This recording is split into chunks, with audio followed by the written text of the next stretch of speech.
मला वाटलं आदू काहीतरी छान एक्सप्रेशन देईल म्हणून व्हिडिओ चालू केला, तर बघा आदूच्या चेहऱ्यावरचा आनंद. आजकाल एवढं मिळतंय ना, तर त्यांना ह्या गोष्टींचं काही विशेषच वाटत नाही. जय शंभो जय श्रीराम मंडळी. आईकडे गेले होते तर आदूला गिफ्ट घेऊन गेले, पण तिला काही आनंदच झाला नाही. तिकडून सुमतीसाठी गिफ्ट आणायला गेलो आणि वर बॅग बघण्याच्या नादात खाली पडता पडताच वाचले. पहिला गडी गारत, पहिला हादरा, पहिली लागलेली अवदसा, 7:30. त्यांनी टाकलेल्या कार्पेटमुळं आणि माझ्या वरती बघून चालण्यामुळं खाली पायरी ते कळलंच नाही, पण नशीब लगेचच साईडला पकडलं. नशिबाने मला कोणी बघितलं नाही, नाहीतर मला कोणी बघितलं असतं तर किती पचका झाला असता ना माझा. घरी जाऊन मस्त टाकाटक तयार झाले आणि सुमतीकडे गेले आणि मी भाऊजींना सांगितलं होतं की तिला सांगू नका, पण मला वाटतंय भाऊजी नक्कीच पचकले असणार आहेत. त्यांचं अजिबात पोटात राहत नाही, ते बायकोला सगळं सांगून टाकतात. आणि तरी सुमतीने असं दाखवलं की सरप्राईज झाल्यासारखं, पण मला माहीत होतं ती नाटक करते. पण छान वाटलं तिला भेटून. मी इतक्या जवळ राहूनही 1.5 वर्षांनी तिच्या घरी गेले होते आणि हा तिचा छोटा बेबी स्वयं. सुमती स्वतःच एवढा छान केक बनवती आणि भाऊजींनी मला सांगितलं होतं तिने केक बनवलाय म्हणून मी केक आणला नाही, गिफ्टच आणलं होतं तिच्यासाठी. आणि खरंच तिने किती छान केक बनवला होता बघा. साडी कुठली नेसू मी अशी थीम बनवली होती तिने. त्याच्यात ती साईडला बसलेला फोटो पण लावला होता तिने. लगेचच आम्ही ऑप्शन करून घेतलं.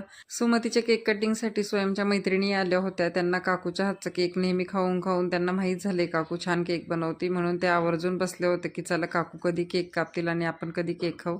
हल्ली केक गिफ्ट ह्याचं काही अप्रूपच राहिलेलं नाही कोणासाठी. लहान मुलांना आवडते ही गोष्ट वेगळी, पण हल्ली ते नेहमीच घेतो, नेहमीच मध्ये आधी खाणं पिणं होतं किंवा आपण गिफ्ट पण मध्ये आधी काही आणतोच.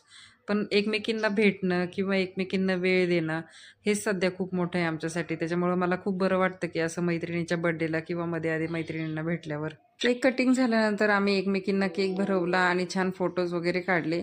त्यानंतर ह्या चिलेपिलींना पण केक दिला आणि त्या घरी गेल्यावर मग आम्ही स्वतः खायला बसलो.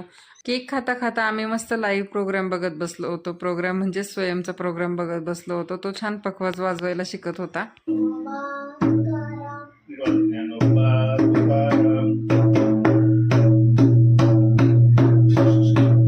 स्वयंला लहानपणापासूनच वादनाची खूप आवड आहे, पण अजून तो लहान आहे त्याच्यामुळे त्याला कुठं क्लास नाही लावला, फक्त घरीच त्याला वाजवण्यासाठी पखवाज आणलाय भाऊजींनी. त्यानंतर मी सुमतीला गिफ्ट दिलं. म्हटलं माझ्यासमोरच खोल, म्हणजे तुला आवडतंय का बघ, नाहीतर मी चेंज करून आणते.